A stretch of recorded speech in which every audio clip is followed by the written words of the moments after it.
made following a process carried out by the PSC and will not be strong-armed into an inappropriate move. The PNP, by virtue of their public utterances and actions taken in the vicinity of National Hero Circle this morning, is conducting itself in a reckless and dangerous manner in respect of this matter. I now turn over to Senator Morgan for some comments.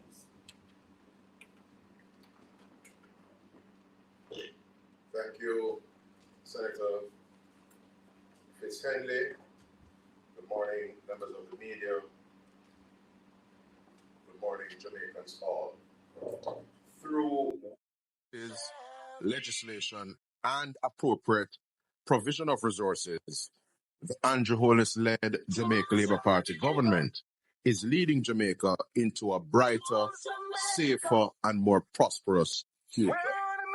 The PNP is exploiting cynicism and indeed the ignorance on the part of some of its supporters in particular to undermine the progress being made by the government in improving the quality of life. While the PNP will the Jamaica Labour Party will not stand idly by and allow them to distract the Jamaican people from the undeniable and incontrovertible achievements of the government in service to you, the people of Jamaica. The days of fomenting division and instability through unwarranted and desperate politically contrived actions, including unwarranted protests, are over. The government is delivering for the people of Jamaica and will continue to do so, whether in easing their cost of living burden, creating jobs, increasing support to the most vulnerable among us, reducing crime, reducing poverty, increasing the minimum wage, and improving the overall delivery of public services.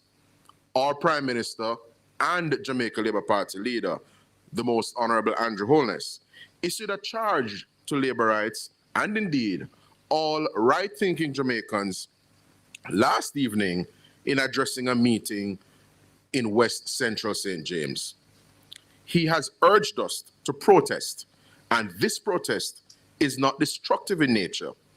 The protest to which the Prime Minister and our party leader has called us is a protest to respond to and push back against the PNP's falsehoods, envy, and deceit.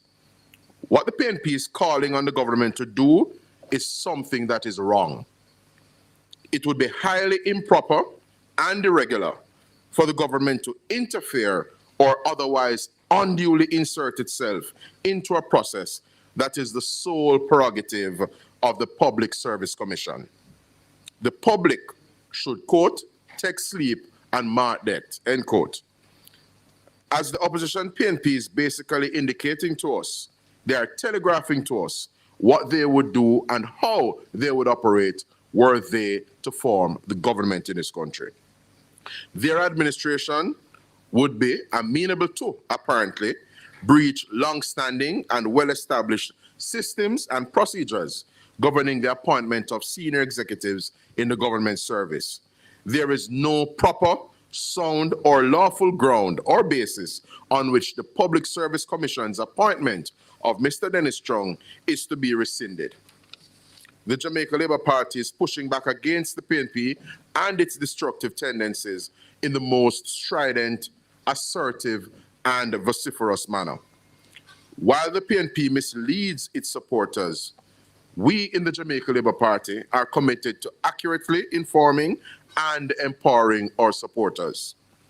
We encourage them to read widely, research things for themselves, and utilize the tools and the technology we all have at our fingertips to empower themselves. It is within this context and against this backdrop that the Jamaica Labour Party rejects and denounces in the strongest terms today's unwarranted and politically contrived protest being staged by the opposition PNP.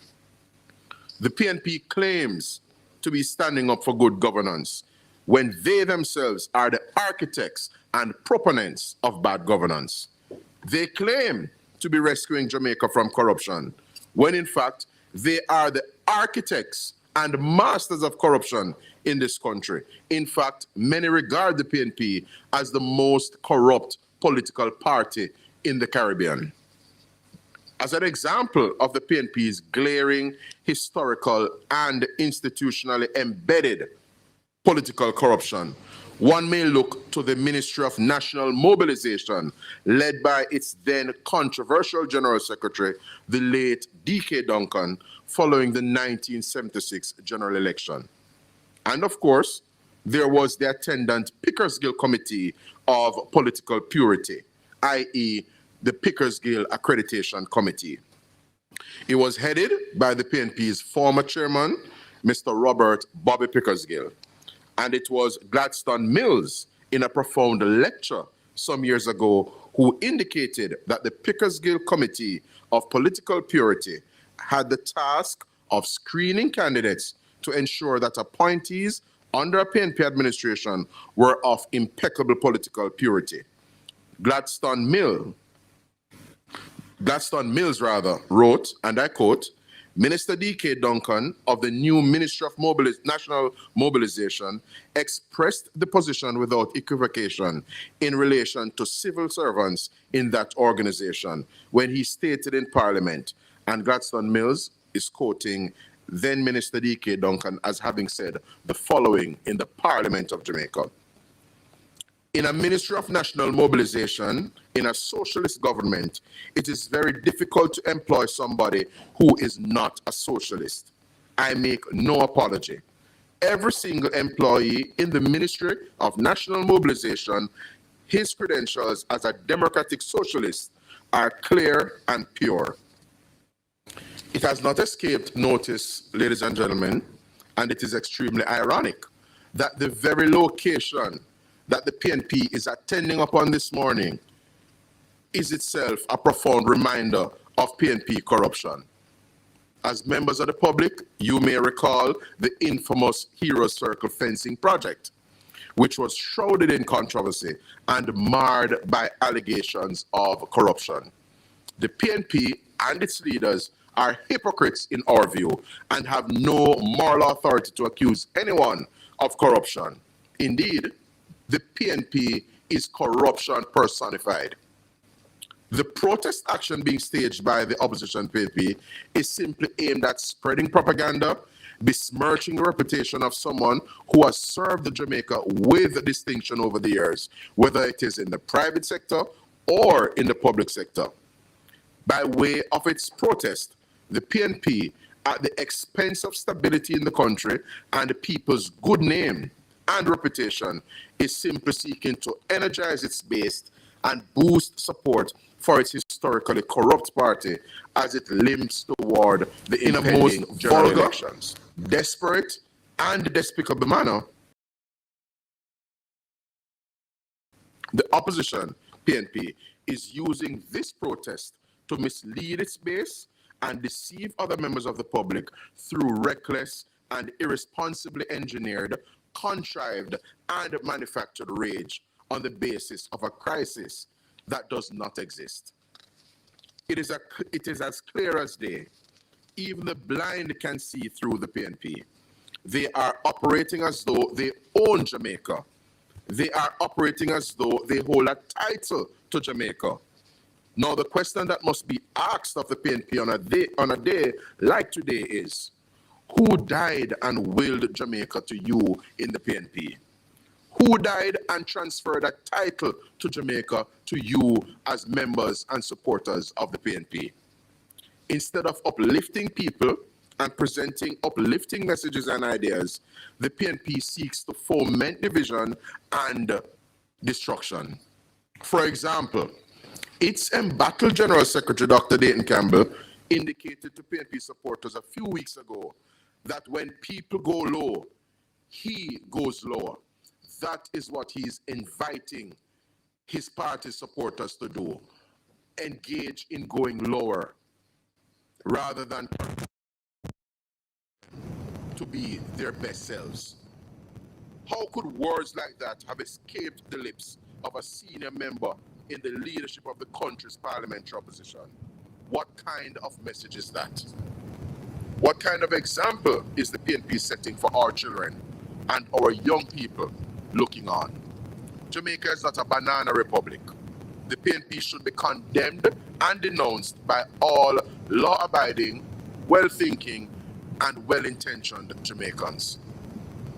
Again, the PNP has called for the government to rescind the appointment of Mr. Dennis Strong to serve as Chief Technical Director at the Financial Investigations Division. Is really a vulgar, brazen, and repugnant indication of how they would operate if they were serving as government.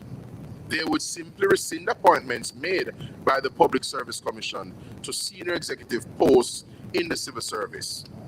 The Dennis Strong appointment is not the only example of action on the part of the PNP to tear down hardworking, decent, and professional Jamaicans. The PNP, ladies and gentlemen, has a sordid and reprehensible track record of tearing down and besmirching the reputation of other distinguished public servants here in Jamaica. Among them are former Police Commissioner, Major General retired Anthony Anderson, Director of Public Prosecutions, Ms. Paula Llewellyn, Senior Superintendent of Police, Mr. Dennis Brooks, and Chief Executive Officer at the Firearm Licensing Authority, Mr. Shane Dalling. The PNP simply has more nerve, in our view, than a bad tooth.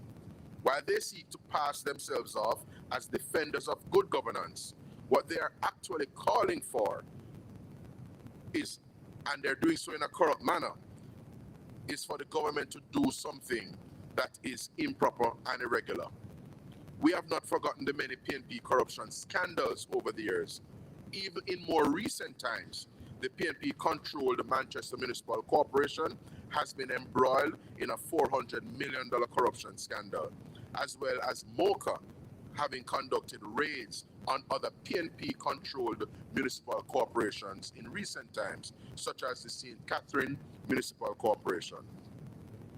And of course, there is the infamous Lawrence Rowe PNP hush money scandal, which involved an egregious audio recording of the PNP's embattled General Secretary Dayton Campbell explaining and seeking to justify the basis on which the KSAMC channeled funds to PNP operatives in divisions where by-elections are impending. Audio recording of the Mayor of Kingston, Mr. Andrew Swaby, also surfaced amid the Lawrence Rowe PNP hush money scandal. In that instance, the Kingston Mayor, Andrew Swaby, is heard explaining how he has channeled funds to PNP operatives in divisions that neighbor his Vineyard Town division in order to, quote, grill up the thing and gel up the thing. It bears reiterating, Jamaicans, that the PNP, based on its history and its very genetics, its DNA, has no moral authority to accuse, criticize, or otherwise berate anyone on the grounds of corruption.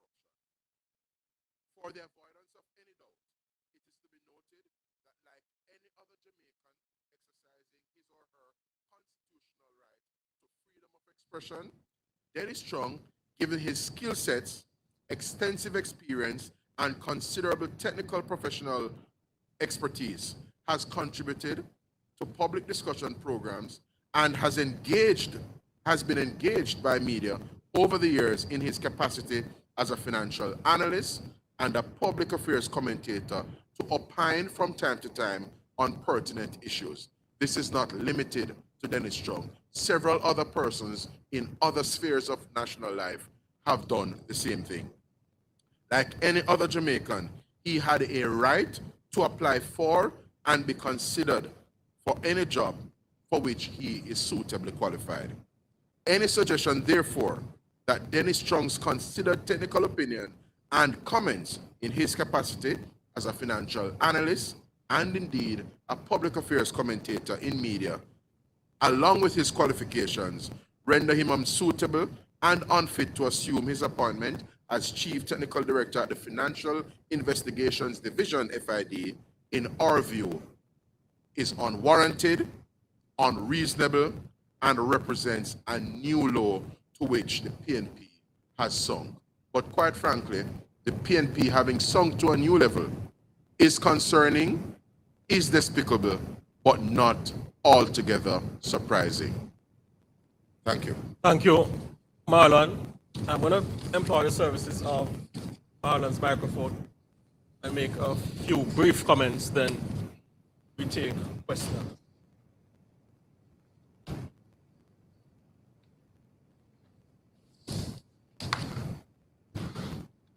Thank you. So, this media conference is not a defense of Dennis Chong.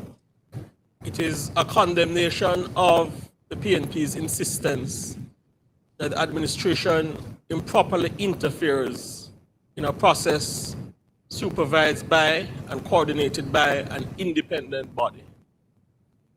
The action taken by the PNP this morning in the vicinity of National Hero Circle is vulgar and inappropriate, and the administration will not be bullied into taking action which would represent a breach of due process.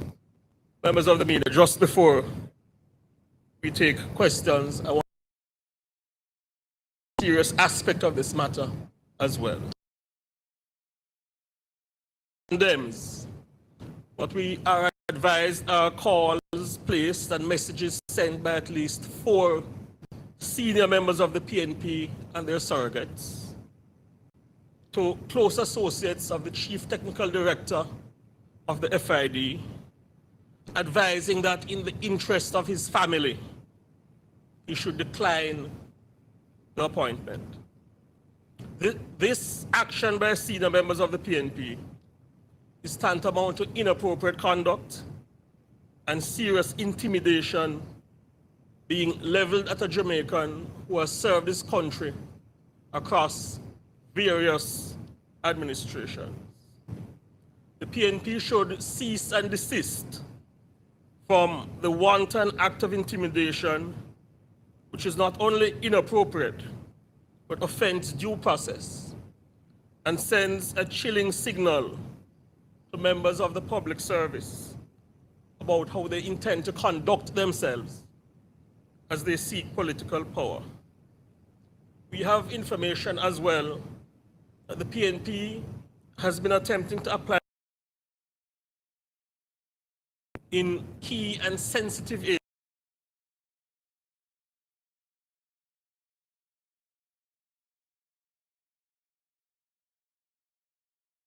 work in the interest of preserving Jamaica's democratic processes and good order. It might be good if these office holders perhaps contemplate causing the necessary complaints to be made concerning what really is a corrupt act by the PNP attempting to exercise undue influence over them. Regarding calls placed and messages sent to the close associates of the new FID technical director by senior PNP members, raising the spectre of the well-being of his family and the possibility of anarchy should he assume the post. We expect the PNP to deny it, but we do not make pronouncements we cannot support. We demand that the PNP commits to desist from this dangerous attempt to intimidate and interfere in the work of key office holders. Their conduct offends democratic processes in Jamaica and is indeed dangerous. As Senator Morgan did, we reiterate and call attention to the entire public sector to the fact that the PNP's sense of entitlement has seen them develop a track record of targeting Jamaicans who have served well across various sectors. Paula Llewellyn was led an office which has prosecuted Jamaicans of all political persuasions. Our country will recall that offensive comment by Dayton Campbell, Paula, Gaia Yard. That's how we propose to speak to the first woman to serve as DPP in Jamaica. Uncouth, insulting, and low. The PNP also proposed to attack the appointment of Lieutenant General Rocky Meade, a man who has served across administrations in senior positions. They also attacked Major General Anthony Anderson, a man who has served across administrations. He was attacked as he attempted to assist the administration in laying the framework for the now 44% decline in murders. So affiliate groups of the PNP called for his resignation and demanded that he be fired. And now the baseless attack on Dennis Strong was served across administrations. And on my way here, I saw a clip, I believe, on the website of a newspaper, where a PNP candidate, Isaac Buchanan, who, it's a matter of public record, is a convicted drug smuggler, cocaine smuggler, and has served time in the United States. He stated on a political platform that Dennis Strong will not and should not serve as Chief Technical Director of the FID. How ironic, how asinine, how contemptuous of the sensibilities of the Jamaican people. But this is the conduct of the PNP. This is a trend, an established public servants and key office holders who they feel they... Indeed, we have obtained information as well of several office holders who have been contacted by the PNP and issued various warnings. We take note as well that in the instant case, Dennis Strong has had to be given swift police protection despite being qualified and appointed via due process to a job. This is the kind of behavior by the PNP that should not be countenanced by any well-thinking Jamaican, including members of civil society.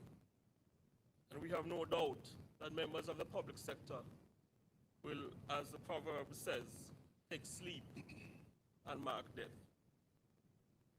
And in concluding, the PNP's response to this appointment of Dennis Strong after a valid process coordinated by the PSC indicates that they fear anyone who might